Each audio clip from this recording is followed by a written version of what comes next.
our first edition of the Dixie Sun News this semester. I'm Emma Van Lent. And I'm Stephanie Dupar. Thanks for tuning in. People are continuing to protest the firing of 2 music professors last spring. A group held a protest on campus on Monday in an attempt to raise awareness for what they feel is the mistreatment of Professor Ken Peterson. Tenured music professors Glenn Webb and Peterson were both terminated last spring for reasons that many students, faculty, and community members felt did not merit termination. Months after Webb and Peterson were fired, the school reinstated them. However, Peterson refused to sign a reinstatement document that he called punitive, vindictive, disenfranchising, and dehumanizing. Protest leader Corinne McFerrin says she will not let the administration sweep this under the rug, and that the community, as well as other faculty members, plan to continue fighting until something changes. There's a new sheriff in town here at Dixie State University. Former West Valley Lieutenant Training Unit Commander Blair Barfus was recently sworn in as the Chief of Police here at DSU and has big plans for policy changes on campus. These changes include the policies of the use of force, vehicle pursuits, and training. According to an article in St. George News, Barfus says that he would like to see the DSU policies mirror the policies followed by the St. George Police Department, making it easier if and or when the two have to work together during incidents on campus. Student Body President Cajun Surratt has this year's motto, Invite and Unite, down to a T. His goal is to bring students together and allow them to discover and access more of the resources here on campus. This year's student government members will be sticking with its tradition by keeping most of the events the same, including the foam dance, which will be held tomorrow from 9 p.m. to 12 at the We Do Plaza. Dixie State University is receiving $1.75 million in funding to go towards the new Innovation Plaza. It was originally a grant of $875,000 from the U.S. Department of Commerce and Economic Administration, which was then added to by the donations of Laura and Lindsay Atwood. The plaza will have new biotech equipment and a medical and environmental lab. Libraries are not often thought of places of censorship, but since July, LGBTQ displays have been banned from all 8 branches of the Washington County library system. The ban stems from several complaints that were made about LGBTQ displays and LGBTQ read buttons that were featured at the Hurricane Public Library during Pride Month.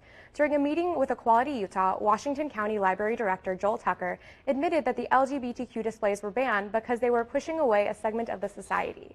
It was only the display he had received complaints on as library director. Going forward, Tucker hopes that the library is seen as a neutral space where everyone feels welcome. But now for some sweeter news. There's a new cookie place in town. Emma has more on the story. I'm here at Crumble Cookie, St. George's newest and cutest cookie shop.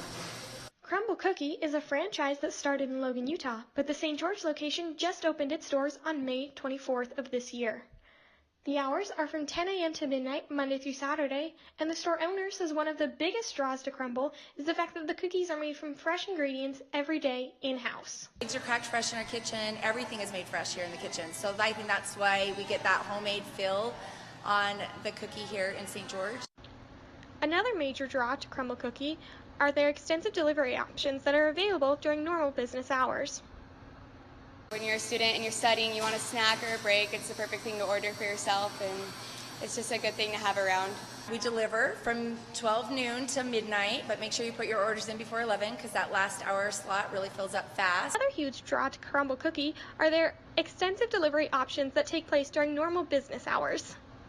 Fun and friendly, and everyone's has a positive attitude. We're playing games with customers, giving them away free cookies, if they can guess the right song, or we're just always interacting with our customers, and it's just a good place to work. For Dixie Sun News, I'm Emma Van Lent, and that's the way the cookie crumbles. For students looking for a healthy jump start on this semester, Campus Recreation has made a few changes to help.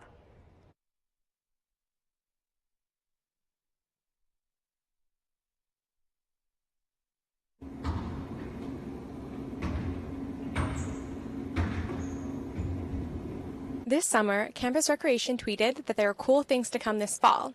So at Dixie Sun News, we decided to find out what those cool things are. We're just really excited. We offer a whole range of activities for people. I think our group fitness classes are really going to take off. I'm really excited. There's something for everyone. We have yoga and Zumba. We have a ripped class. We have a boot camp. We have shred. We even have personal training. that we offer, so students can come in, and if they want to be certified, they can. Also, if they want to be trained by a personal trainer, we have that. This fall, Campus Recreation will also be introducing their own app called Dixie Rec. We have an app where we post our schedules. We can do push notifications so people can know if we're closed a random day for a holiday. We also have all of our activities and events are all posted on there. For Dixie students who prefer to work out in the water, the pool is also getting a makeover. Our pool is currently being redone, so we have taken out the entire bottom of it. We've replastered, and it looks really nice so far. It's not officially done yet, but it will be ready the second week of school. I'm really just excited about the refurbishments. I think it's going to step it up a notch and make it look way better than it was. For Dixie Sun News, this is Stephanie Dupar. To access these facilities, all students need to do is bring their Dixie ID. For more information on campus recreation, go to dixiesunnews.com. I'm really excited about all the new group classes they're going to have this year. It's really exciting. Oh, for sure. I definitely would not be able to exercise unless I had friends and things I could bring along. So the group classes are going to be just amazing. I'm excited for them. Well, stay tuned because after the break, we have the latest on our women's volleyball team and the Sports Media Day held last week. Your daughter is having trouble learning French. Do you A, hire a tutor? Bonjour.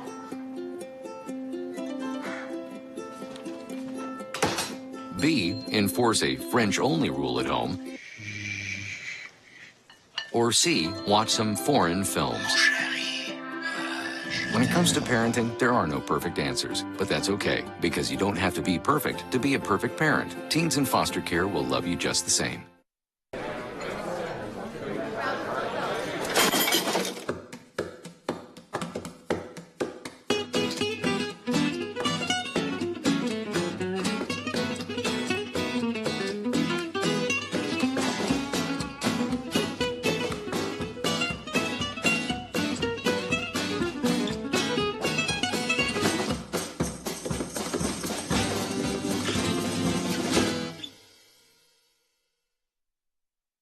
So, I'm kind of new here, but I've noticed a trend. My human does this funny thing where she goes around and gets all my toys, and then she hides them in that basket by the door. You know, but it's always the same basket, and it's always in the same place. And then she acts so surprised when I find them, but, you know, she's putting them in the same basket. Again. It's like, hello, that's where you put it last time. You were the worst at hide and go seek. You don't have to be so strong. Strength is not optional. This is my mother, my purpose. Real muscle is lifting her spirits between bedpans and bad news from doctors that doubt her strength. Strength is buried in bills, managing meds, and swallowing those moments of, Mom, it's me, your daughter. Remember? My strength is super, but I'm still human, right? Find support for your strength. Visit aarp.org/caregiving for care guides and community. Welcome back. We're here with Ashlyn Searcy, our sports specialist. What do you have for us today, Ashlyn? We have some news on the Sports Media Day that was held here last week. The DSU Fall Sports Media Day streamed live on Dixie State Athletics YouTube page and on Radio Dixie August 16th.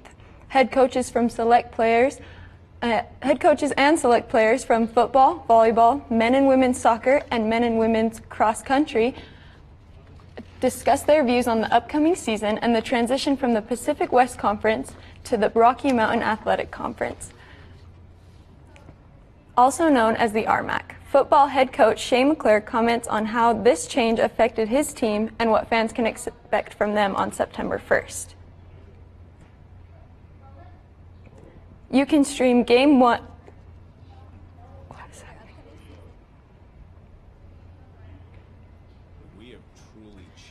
The start of a new school year means that fall sports are officially underway. Women's volleyball is not only ready for the conference, they're ready to play in a new location for the first time in DSU volleyball history. Reporter Monique Chavez has more on the story. Burns Arena, where volleyball is preparing for their upcoming season in a brand new location. For the tournament, DSU will be hosting Adams State, University of Arkansas Fort Smith, Colorado Springs, Tarleton State, and Western New Mexico. I think it's going to be really fun playing in the Burns. It's the first time that volleyball's been able to do that. I think it's a really good weekend. It's Labor Day weekend, so there's going to be a lot of people in town, and I think our team's looking really good, and it's going to be really exciting. For the final weeks of summer, the team practiced Monday through Saturday, twice a day, and had mandatory ice baths and team meetings to prepare for their upcoming season. For my senior year, I expect us to play to our highest potential. I really think we can go far in our conference as well as the tournament. We have a really great team this year, and we've been working really hard, so I expect us to do great. Along with the rest of the sports at DSU, volleyball will be joining the Rocky Mountain Athletic Conference this fall. We're excited about it. At first, change is always scary, but I think as far as the conference goes and the competition, we're going to see better teams, nationally ranked teams that are, stacked, and conference tournaments always great, so we're excited about that. We're just ready for something new and a change. The 3-day tournament begins August 30th through September 1st here in the Burns Arena. Make sure you show these athletes your support. For Dixie Sun News, I'm Monique Chavez. So although volleyball will not be moving to the Burns Arena permanently, they do get to experience it for the tournament. The Student Activity Center will remain their regular home for the season. And to end on a happy note, Doc Utah will be hosting a free screening of Won't You Be My Neighbor at Dixie State University on August 24th. Won't You Be My Neighbor is a documentary about the life and career of Mr. Rogers, the host of the children's television series Mr. Rogers' Neighborhood. The film will be shown at the Eccles Fine Arts Center and is open to the public. The seating, which opens at 6 p.m., is first come, first served. The documentary will be followed by a Q&A with producer Nicholas Ma. I am so excited for that. I grew up watching Mr. Rogers' Neighborhood. It was a huge part of my childhood. I would love to find out more about the man behind the TV show. He is certainly so beloved in our community. He's a great man. That'll be my first time seeing it, so I'm pretty excited as well. All right, great. And then that's a wrap on our first edition of Dixie Sun News. Catch us back here next week. Same time, same place. Thanks for watching. Have a great week, Trailblazers.